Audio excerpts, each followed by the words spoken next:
Fun में आप सभी का स्वागत है हमारे इस छोटे से यूट्यूब चैनल में।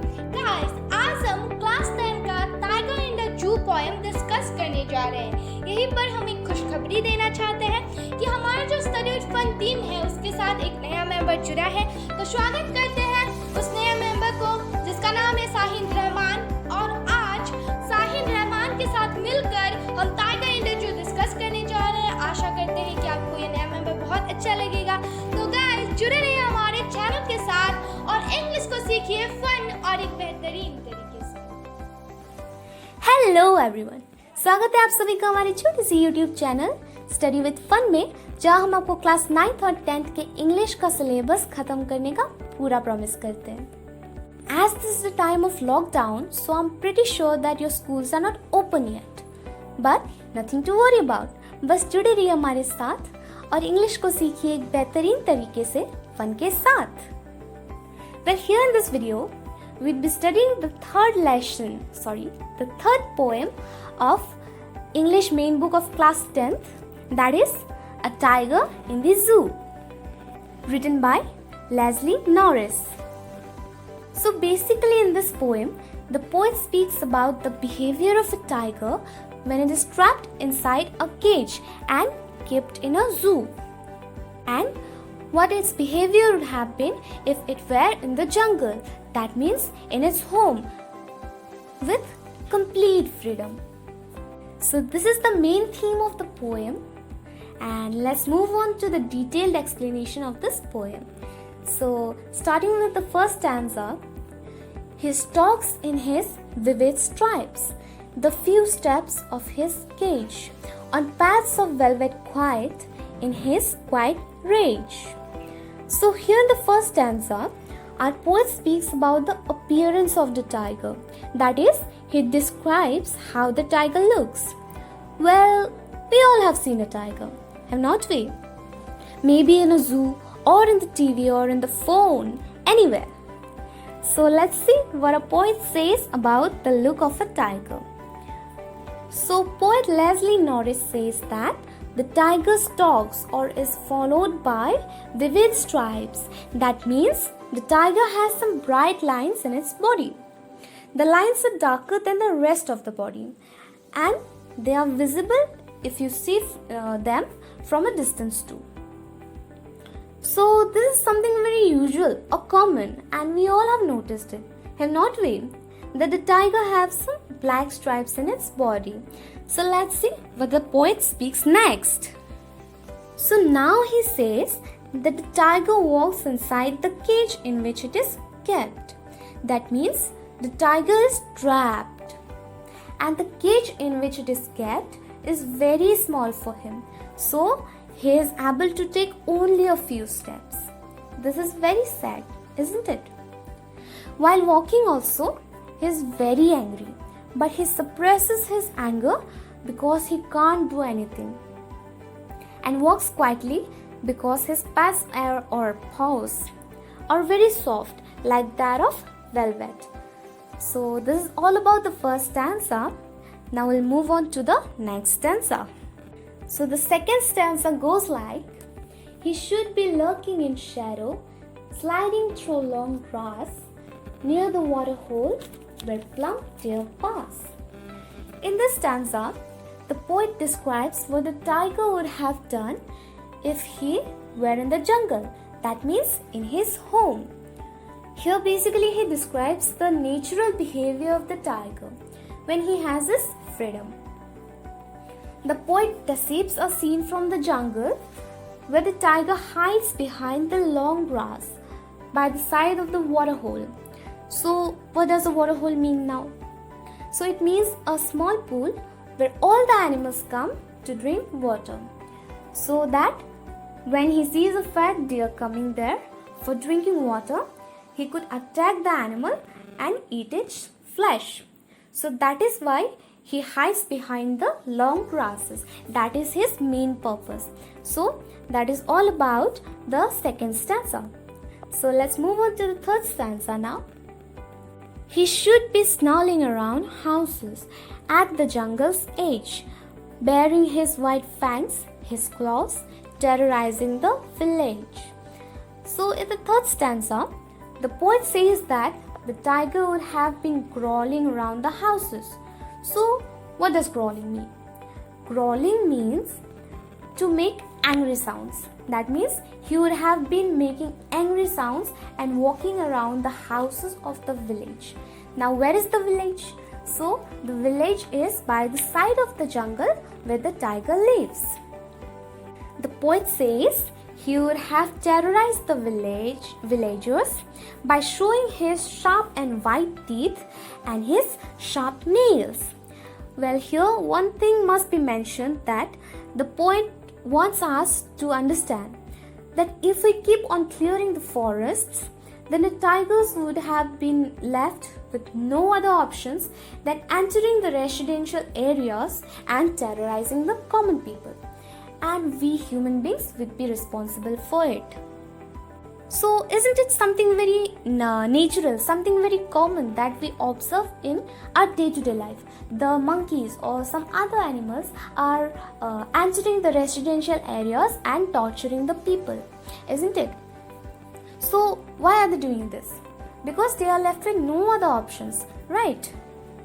We are the main reason behind this, the cruelty of the people. If the cruel human beings stop clearing their forest, stop clearing their homes, then they would stop entering our houses and disturbing us, isn't it? So this is all about the third stanza.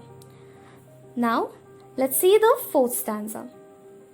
But he is locked in a concrete cell, his strength behind the bars, stalking the length of his cage, ignoring visitors. But what happens? Unfortunately, the tiger is not able to do all the things that I've mentioned or the poet have mentioned in the second and third stanzas, because he is locked in a concrete cell. So what does cell means? Cell means a very small room, and here it means the tiger's cage where it is kept, and which is made up of what? Sturdy materials. The cage is very strong. It is even stronger than the beast. That means a tiger. Even if he puts all his efforts, he cannot break free till the authority of the zoo wants him to be. But why would they set him free? What's the benefit? So they won't set him free. So he just walks quietly in the cage and ignores everyone who comes to see him. So this is all about the fourth stanza, and we'll see the last stanza now. So the last stanza goes like, he hears the last voice at night, the patrolling cars, and stares with his brilliant eyes at the brilliant stars. Well, in this stanza, the poet speaks about the helplessness of the tiger. He cannot sleep in the day because of the visitors.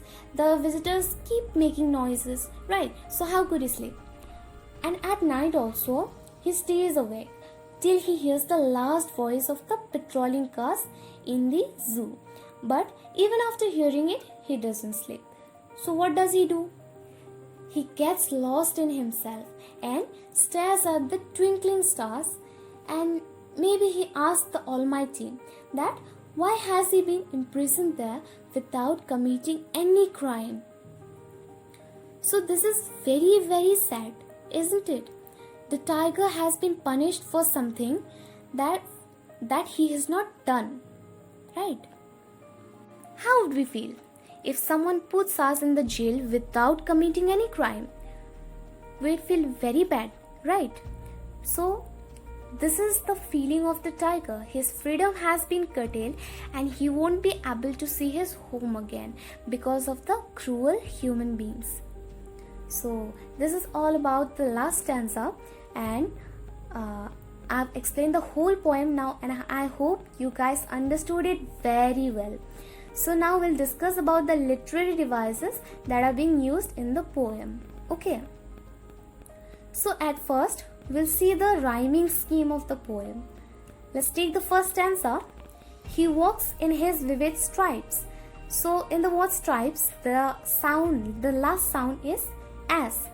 So we'll mark this line as A. Next line, the few steps of his cage. So the last sound is what? E.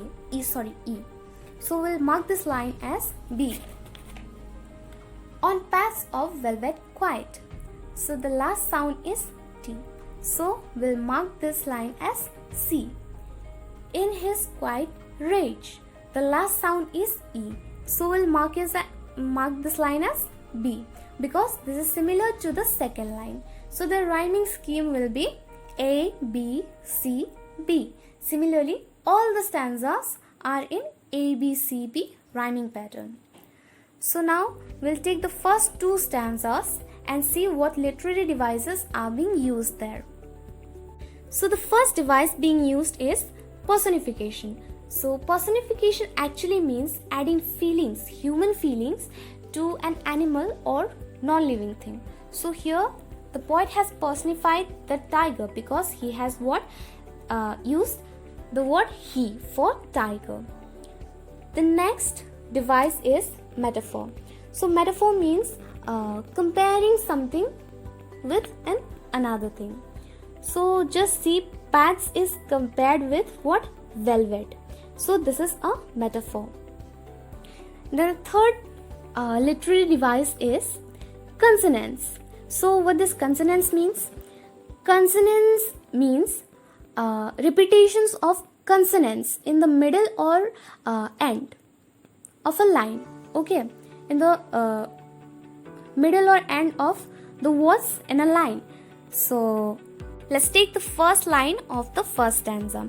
So here S sound is being repeated in the words stalks, his and stripes. So S is the consonants. The next device is assonance. So assonance is the repetition of vowels. Okay, so again let's take the first line of the first stanza. We'll see I is being repeated in words like his, vivid and stripes. So I is the assonance. Then the next device is imagery. So imagery means creating an image. If you see in the first stanza, vivid stripes shows how a tiger looks. It describes about its appearance. It creates an image. So this is an imagery. Similarly, lurking in shadow. This creates an image about the tiger waiting for its prey. So this is also an imagery. The next device is oxymoron. So oxymoron is using two different or contrasting words together. If you see quiet rage, so quiet means making very little or no noise, right? And rage means anger. So these are two different words and they are used together. So this is oxymoron. Now we'll take the third and fourth stanzas. Okay. In these stanzas, you will observe consonants. So you will observe the repetition of the letter S in the words like his, fangs and claws. Next device you will observe is assonance, that is repetition of vowels. So you will observe the repetition of vowel I in words like bearing, his, white. Okay. Then the next device you will observe is alliteration. So what does alliteration means? Alliteration means repetition of consonants at the beginning. If you see the first line of the fourth stanza, you will see the consonant C is repeated in the words concrete and cell. In the second line of the fourth stanza, you will see the consonant B is repeating in the word behind and bars. So finally, we'll see the literary devices in the last stanza. The first literary device is enjambment. So what does enjambment mean?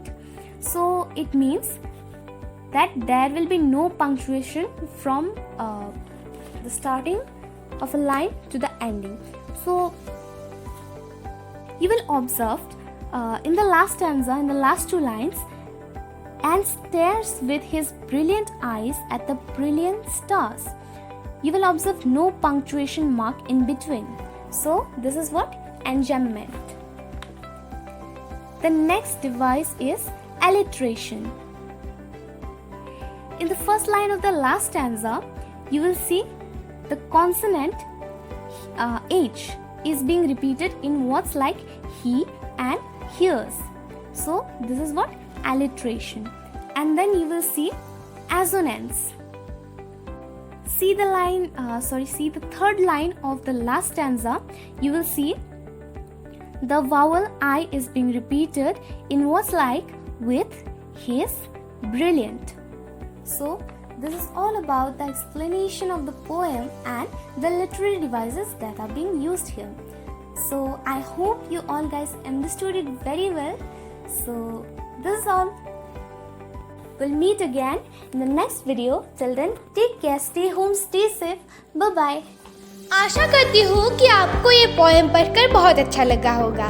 तो guys जुड़े रहिए हमारे channel के साथ। घर पर बैठ के बिना बोर हुए अपने इंग्लिश को बेहतरीन तरीके से सीखिए। और इसी के साथ आज के वीडियो को विराम देते हुए यही कहूँगी कि study with fun guys. Thank you.